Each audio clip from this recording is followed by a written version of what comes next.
Today's news is the kind that messes with any fan's psyche.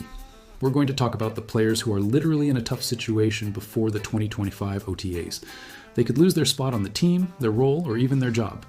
The truth is, after a year of meteoric rise, our Washington Commanders enter Phase 3 of the preseason surrounded by expectations, but with several key names in a massive danger zone. Now, you'll find out what the possible moves by the Commanders' management might be and exactly who might lose ground this season. We'll also talk about the reality of a possible negotiation circulating behind the scenes and the likelihood of it happening. And look, this isn't just another random speculation, so don't forget to leave a like. It's just a click and helps me a lot. To start, the atmosphere at the training center is pure pressure. After all, few teams have changed their stature as much in recent seasons as ours. Coach Dan Quinn, in his first year, already took us to the conference finals, reigniting the fans' pride. It's not by chance that the NFL itself scheduled Washington for 8 standalone games in 2025, wanting to see if this growth was a flash in the pan or if we indeed have the power to fight at the top. But being the team on the rise and staying on top are extremely different challenges, and it's in this transition that many players will need to prove their worth like never before.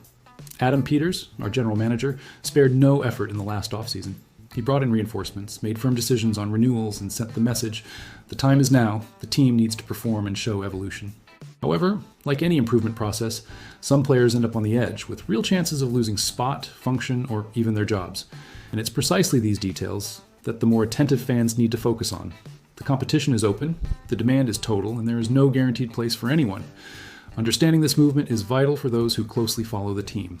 And it's no coincidence that this list features 7 names that are currently in an uncertain atmosphere. These are athletes who, for a range of reasons, from fluctuating performance to the arrival of direct competitors, have entered this decisive phase of the OTAs needing to show much more than just potential. And I'll let you in on a secret. Behind each of these battles, there are stories we don't always see just by looking at statistics.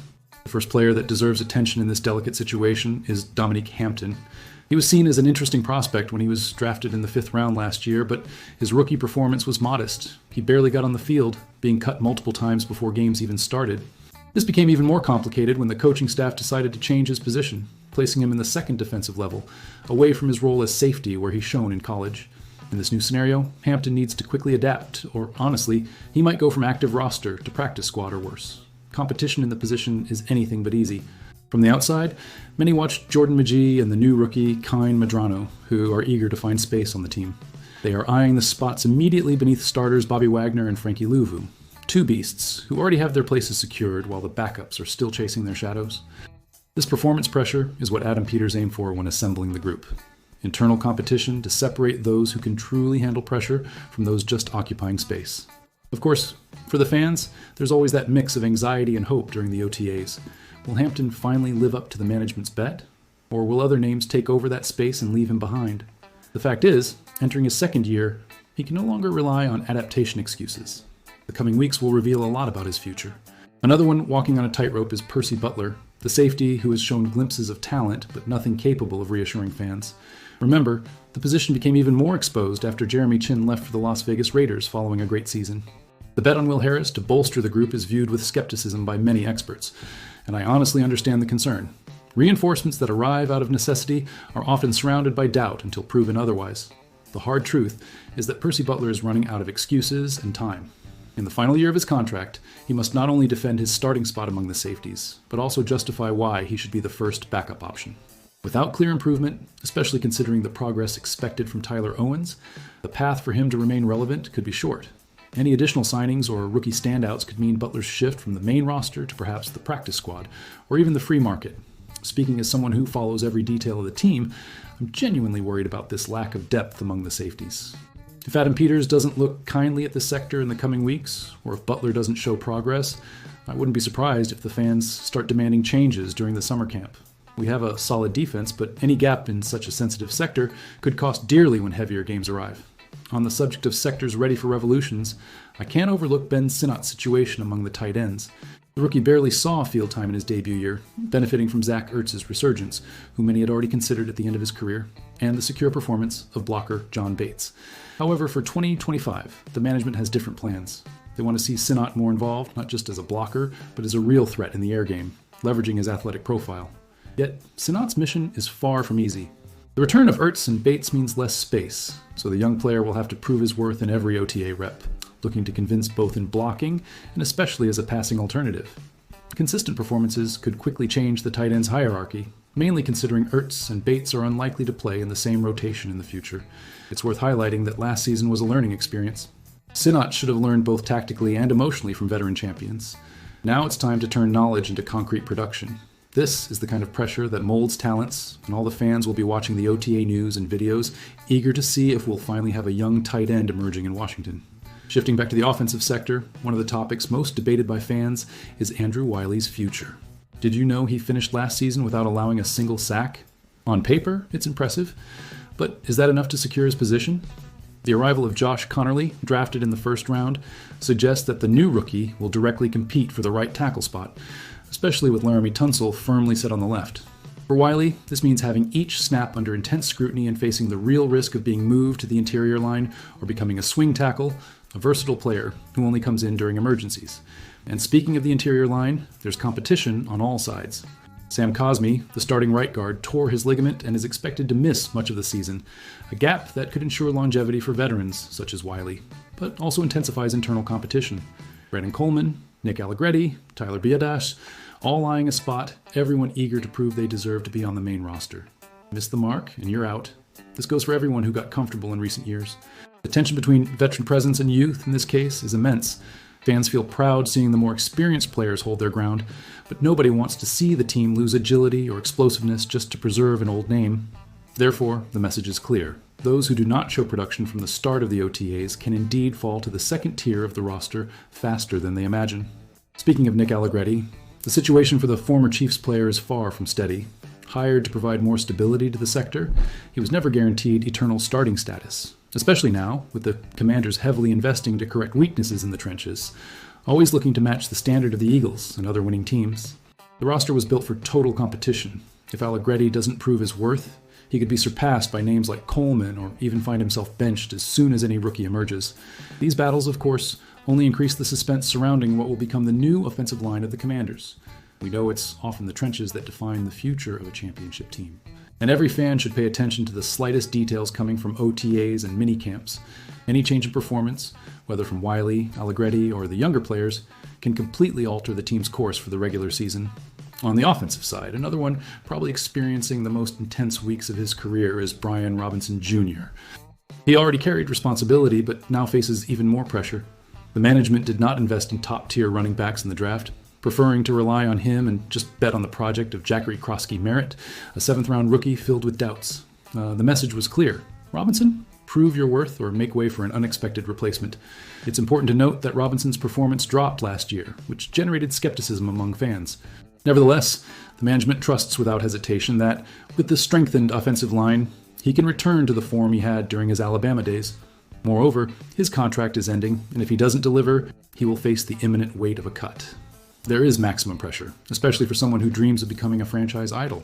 The battle in the backfield is perpetually intense under the Commander's command. With Krosky-Merritt seeking space and Austin Eckler arriving as a more experienced and versatile complement for the air game, Robinson will have to double his efforts if he wants to maintain his status as an absolute starter. Here, meritocracy speaks louder than names, and the coaching staff has made it clear. Only those who make a difference in practice, not just in theory, guarantee their place. Among the wide receivers, the competition is even more open. The arrival of players like Jalen Lane, Michael Gallup, and especially the explosive Deebo Samuel Sr. directly from the 49ers, has dispelled any comfort that existed among those who came with promise. This places Luke McCaffrey in a crucial season to prove he's not just an efficient returner, but can indeed be an active part of the regular WR rotation. Fans had high expectations for McCaffrey last year, but despite many snaps, his targets came almost exclusively on special teams, and he delivered little as a natural receiver.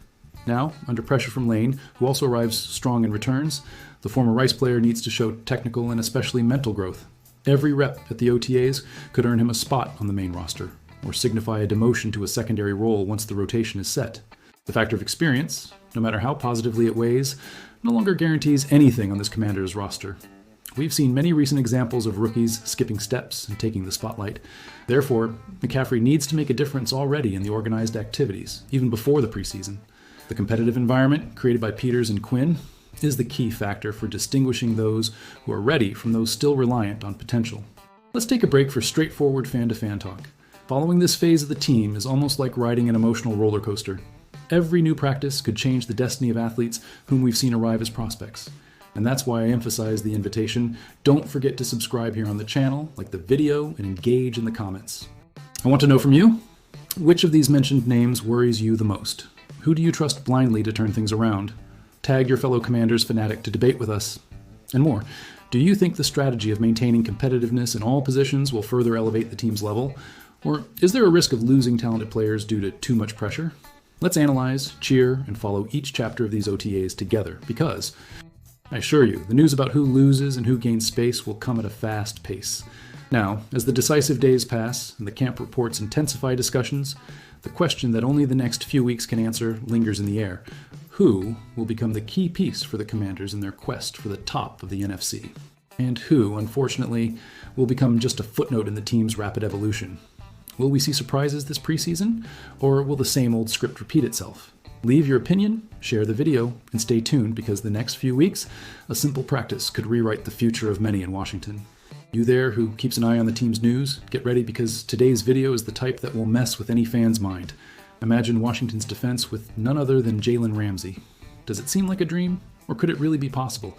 Several insiders have already linked the All-Pro to our team, and I brought all the backstage information on this potential blockbuster trade. So drop a like, subscribe to the channel, and comment if you would be in favor of such a trade or think it's crazy to give up our future picks. The conversation gained momentum when speculations involving Jalen Ramsey started.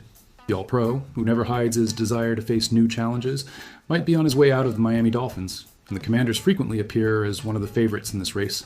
You know that feeling of, this is it? The team is in win-now mode, has the financial flexibility to support a big contract, and is looking to take a huge step in this rebuild. And I speak as a fan.